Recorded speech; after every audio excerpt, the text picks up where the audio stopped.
Hello friends, स्वागत है आप सभी का हमारे चैनल एशियन पाथवेज में। आज हम बात करेंगे ग्रीक पौराणिक कथाओं के दो सबसे महान योद्धाओं के बारे में, अक्लीज एंड हरकुलस। अगर इन दोनों योद्धाओं में भिड़ंत होती है तो कौन जीतेगा? यह शायद एक ऐसा सवाल होने वाला है जिसका जवाब हर ग्रीक पौराणिक कथाओं को पढ़ने वाला जानना चाहेगा। तो चलिए शुरू करते हैं इस सवाल का जवाब ढूंढने की कि अगर दो महानतम नायक अक्लीज और हरकुलस आमने सामने युद्ध करते हैं तो कौन जीतेगा। हम उनकी शुरुआती जिंदगी, उपलब्धियों और लड़ाइयों के हुनर को एक दूसरे से तुलना करेंगे और यह सब कुछ इलायड और अन्य ग्रीक पौराणिक कहानियों से लिया जाएगा। तो अपनी कुर्सी की पेटी बांध लीजिए क्योंकि यह सफ़र बहुत ही रोमांचक होने वाला है। शुरुआत करते हैं हरकुलस से।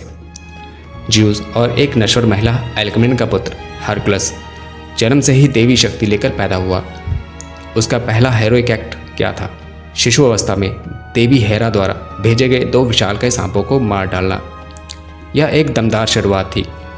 हरकुलस को कैरोन नाम के एक सेंटोर ने बड़ा किया जिसने उसे युद्ध और युद्ध कला में पारंगत बनाया। लेकिन उसे जो असली पहचान मिली वह थी उसकी 12 परीक्षाएं, यानी कि 12 लेवर। लेमन शेर को मारने से लेकर अंडरवर्ल्ड से सर्बरस को पकड़ने तक हरकुलस ने ऐसे काम किए जो किसी भी मानव के लिए असंभव थे। इन परीक्षाओं के दौरान उसने न केवल अपने शारीरिक बल का परिचय दिया बल्कि अपने भीतर की मानवता को भी खोजा जो उसे और भी महान बनाती है। अब चलते हैं हमारे दूसरे महान योद्धा अक्लीज की ओर। अक्लीज का जन्म समुद्र की देवी थेटिस और राजा पेलेस के घर हुआ। वह जन्म से ही महान बनने की ओर बढ़ रहा था और उसे अमर बनाने के लिए उसकी माँ ने उसे स्टिक्स नदी में डुबोया, जिससे उसकी एड़ी को छोड़कर उसका पूरा शरीर अभेद हो गया। यानी हरकुलस के विपरीत अक्लीज की एड़ी को छोड़कर उसका पूरा शरीर अभेद था। अक्लीज आगे चलकर अपने समय का सबसे बड़ा योद्धा बना। उसकी प्रसिद्धि इलायड से आई, जहां उसने ट्रोजन युद्ध में ग्रीक सेनाओं का नेतृत्व किया और हेक्टर जैसे बड़े योद्धाओं को परास्त किया। वह तेज, रणनीतिक और लगभग अजेय योद्धा था। अब आइए उनकी उपलब्धियों की तुलना करते हैं। हरकुलस ने अपनी 12 परीक्षाएं को पूरा किया जो किसी भी महान योद्धाओं को हिला देने वाली थी। उसने राक्षसों को हराया, देवताओं को मात दी और ऐसे स्थानों पर गया जहां आम इंसान कभी नहीं जा सकता। दूसरी ओर अक्लीज ने युद्ध क्षेत्र पर अपनी ताकत दिखाई। इलायड के अनुसार ट्रोजन उससे कांपते थे। उसकी सबसे बड़ी जीत हेक्टर को मारकर ट्रोजन युद्ध की दिशा बदलना था। लेकिन याद रखें, अक्लीज हर तरह से अजय नहीं था। उसकी एड़ी उसका कमजोर बिंदु थी और यही उसकी मौत का कारण भी बनी। अब वो पल है जिसका हम सभी को इंतजार था कि अगर ये दो महानायक एक दूसरे के खिलाफ युद्ध करते हैं तो कौन जीतेगा। चलो इसे तोड़कर समझते हैं। हरकुलस ज्यूस का पुत्र होने के नाते अतुलनीय शक्ति का मालिक था। उसने उन राक्षसों को हराया जिनका सामना कोई इंसान सपने में भी नहीं कर सकता। लेकिन अक्लीज के पास थी गति। वह स्विफ्ट फूटेड के नाम से प्रसिद्ध था। होमर ने उसे ग्रीक सेनाओं का सबसे तेज योद्धा बताया। साथ ही अक्लीज रणनीतिक रूप से भी लड़ता था, केवल ताकत पर निर्भर नहीं रहता था।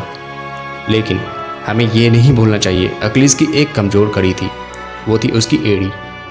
हरकुलस अजय नहीं था, पर वह बहुत अधिक चोट झेल सकता था और फिर भी लड़ सकता था। अगर हरकुलस अक्लीज की इस कमजोरी का पता लगा लेता तो उसके जीतने के चांस बढ़ जाते। पर क्या अक्लीज उसे ऐसा करने देगा? यानी कि क्या अक्लीज उसे इतना करीब आने देगा? शायद नहीं। यह लड़ाई होती बुद्धि, गति और ताकत की। तो आखिर जीतता कौन? चलिए इसका जवाब ढूंढते हैं। जहां हरकुलस के पास अपार ताकत और सहन शक्ति थी, वहीं अक्लीज की तेजी और रणनीतिक दिमाग उसे एक भयंकर प्रतिद्वंदी बनाती है। मेरी राय में यह लड़ाई इस पर निर्भर करती कि पहला हमला कौन करता। हरकुलस अपनी अपार ताकत और सहन शक्ति के बदौलत अक्लीज को पछाड़ सकता था, लेकिन अक्लीज भी हरकुलस को अपनी तेज गति और रणनीतिक दिमाग से चकमा दे सकता था। लेकिन इस पर आपका क्या ख्याल है? कमेंट में बताइए कि क्या अक्लीज हरकुलस को अपने घुटने पर ला सकता है और या फिर ज्यूस का पुत्र हरकुलस जीत का ताज पहनता। आज के लिए बस इतना ही। अगर आपको ये एपिक बैटल पसंद आया तो इस वीडियो को लाइक करना और चैनल को सब्सक्राइब करना ना भूलें। कौन जानता है कि अगली बार हम कौन से महान योद्धाओं को मैदान में उतारेंगे। तब तक लिए जिज्ञासु बने रहें, महान बने रहें और एशियन पाथवेज को सब्सक्राइब करना ना भूलें।